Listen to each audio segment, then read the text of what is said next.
Ang nanay na aswang, siya ang pinakamatalas na pang-amoy sa kanila.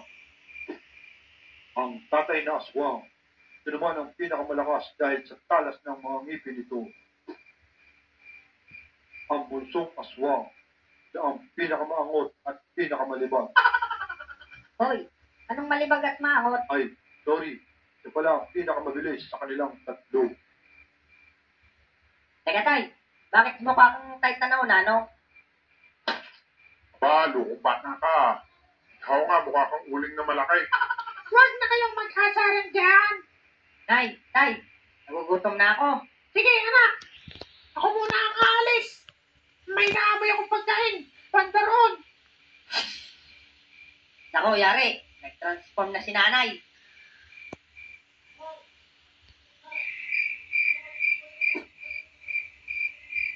Naamoy ko na dito, sa itaas. Mukhang masarap ito. Yari ka sa akin. Papasukin na kita. Nako, yari. May bala akong baboy pa.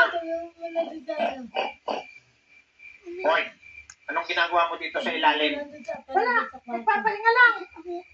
Parang ang sexy baboy mo ah. Ako, tumbay ako. Wala akong pake kahit tomboy ka. Pagka ganitong hindi pa ako nakakababa yari ka ngayon sa akin.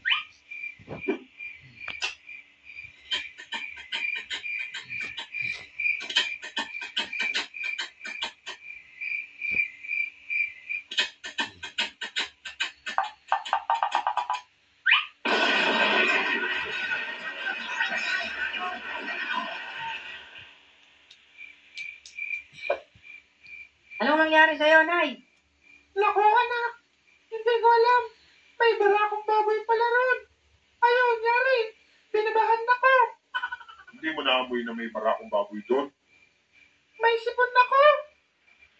Sige, nay. Ako na lang hahanap ng makakain natin. Antayin niyo ako dito. Mag-video ka lang yan. Tapos ako naman.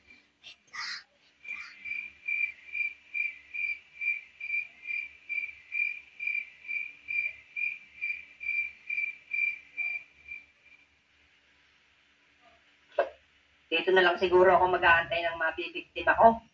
Pare, ano na to? Madami pa ininom natin. Wala na tayong pulutan. Oo nga pre, wala na nga akong pambili. Ayun pre aso ng kapitbahay natin. Ba, mga lokong ito ah. Parang pinagpaplanuhan ako ng mga ito ah. Oo nga pre, sarap yan gawin kaldereta. Tamang-tama, may dala akong itak.